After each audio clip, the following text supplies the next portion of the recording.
And I'm really going to enjoy this one. Leeds 1, Man City 1. Now, please go back and watch my video previewing this game because I laid out a few scenarios how this could go. And I was right about one of the scenarios. I laid out, it'll be open. Man City, you've got elite players and elite boss and they'll win 3-0. I laid that out as a scenario. I also laid out, it'll be open. We've got two fabulous managers who play this beautiful football, both of them.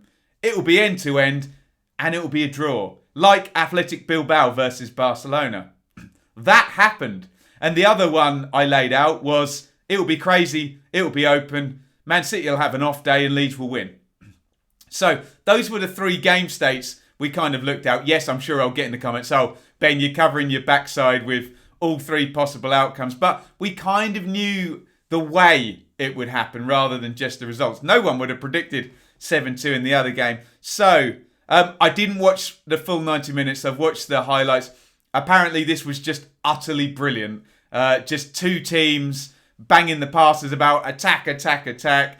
And we said there would be a sense of both managers knowing that the other was a complete purist who would not surprise their opponent with a low block and playing for set plays. So they were confident to just let their teams go out.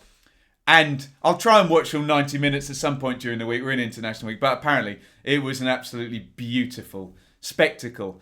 There is your Leeds team. Settled across the back five again, like Villa. Meslier, Hembling-Cook, Cooper, Dallas. Phillips obviously sat in front. Click and Roberts is the midfield too. So Rodrigo not starting, but he's going to have a really nice impact on the game when he does come in. Costa down the right. As I forgot in my... yes, I am allowed to forget stuff. I forgot. Obviously, Harrison is still on loan, isn't he? So he's blocked from playing against Manchester City. I forgot. I'm covering 30 teams this season, for good's sake. Don't beat me up on it. Pat Bamford up front, who is scoring this season. Manchester City, Diaz makes a debut there. Edison, Walker, Diaz, Laporte, Mendy, Foden, Rodri, De Bruyne, what a player. Torres, Mahrez, Sterling. just brilliant. What a great job I have here. And look at this. Kevin De Bruyne, can you see in the bottom of the picture there? He thinks he's Joe Bryan in the playoff final. Tries to catch Meslier out with a free kick there, hitting the post from miles and miles out. Now, this is not a narrative that I'm perpetuating because I'm doing Dearly Departed. Watch all the chances Leeds are going to create. My God. First of all, though, Sterling's got to score the opener. Missed that one out. Great player, Sterling. He comes in off the left. Look at Luke Ayling, number 2. He knows exactly what's about to happen here. Sterling's going to stick that one in the corner. 1-0. Manchester City. But, as I say, Leeds are going to play through Guardiola's Man City and create a whole load of big chances in this game. Here is that Stuart Dallas, isn't it? In the 6-yard box. Good save by Edison coming out. And if he can be a hard finish there to get the dink or slide it under him. Just good goalkeeping, I think. Look at that. Stuart Dallas, I think it was a mistake from Mendy, who's on his haunches in the back of the picture. But look, 7 yards from goal, 1v1. My God. Here's another one. There's Rodrigo. What is he, about 8 yards from goal? Difficult angle, 3 in the box. Look at the chances they created in this game.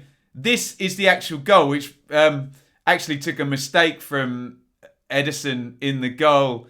Splashes the corner down and substitute Rodrigo there. Wraps that in. Another huge chance that Leeds have managed to wangle. Maybe a bit of a mistake there. This is a pretty difficult chance, but still, again, Leeds are playing Manchester City, who have just scored hundreds of points over the last 3 seasons, I think. And Rodrigo there heads that into the top corner. And it's a great save by Edison to tip it over the top. So, look at these numbers. And this is where I can be a little bit smug, I have to say. So Leeds, 52-48 on the possession. 23 shots to 12. But look, in Man City's favour. Look, 7 shots to 2 on target for Leeds. 14 of Man City's shots were off target. 7 corners, 10 corners to 7 in Man City's favour. Now, I say on this show every week, big chance stats are very, very revealing. And I had a few thin-skinned Leeds fans in the first few games when I counted up the big chances, because the big chances, and I'm not saying we should just look at them, but they are revealing, as I always say. The big chances in the first game against Liverpool for Leeds said Leeds finished brilliantly, but frankly, the big chances were heavily in Liverpool's favour, and on another day, Liverpool could have really beaten Leeds quite handily. But it was 4-3, and Leeds were in the game, okay? In the next game, even stranger, the big chance count went in Fulham's favour, and Leeds won the game. And I pointed this out. I said I didn't watch the game, I've watched the goals, but the big chance count is always revealing, and my statistical view, my universal overarching view is that good teams create lots of big chances and don't concede many. Whether that's through passing and pattern of play or getting the ball in the box, however it happens, that's how you win football matches. Then we went to the Sheffield United game and it was very tight. I think it was like one big chance apiece. And Leeds won that game through their pattern of play, and they hammered away and they got the victory. So, look at this one now. Leeds, 5 big chances to 0 against Guardiola's Manchester City. So, with my read on this, I say this is really, really encouraging for Leeds. Really encouraging. Because what this is starting to tell me is that this is very sustainable. Leeds' performance is very, very sustainable in terms of them not just finishing, I think I've been predicting sort of 10th to 16th or something. This is viable that they can win a fair amount of games this season, is what I'm saying. And to the Leeds fans that said, "Oh Ben, none of the pundits said that Fulham were even in the game, but you're talking about the big chances."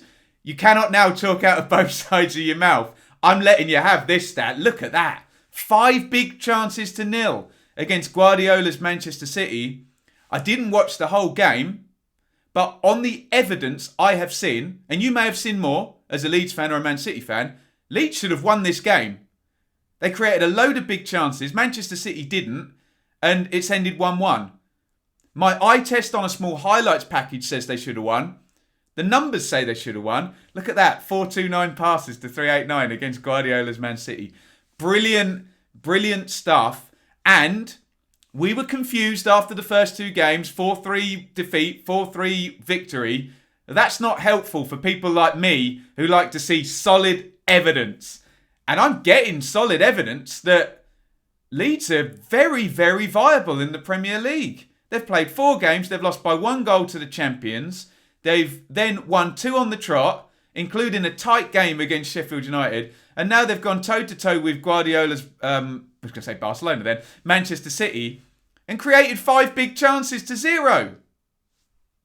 That's enough evidence for me now. Look, this could change, but if I am a Leeds fan, I am extremely pleased.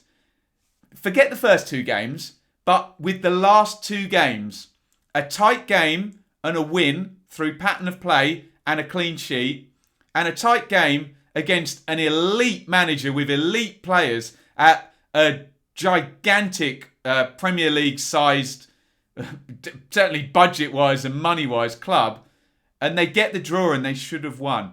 This is really good for Leeds, and I'm very, very happy to see it. Go the dearly departed. Come on, Villa and Leeds. Superb stuff. Now, if you enjoyed this clip, why not go and check out the whole video? You can find that and all of my other content at my channel, the Benjamin Bloom Football Channel.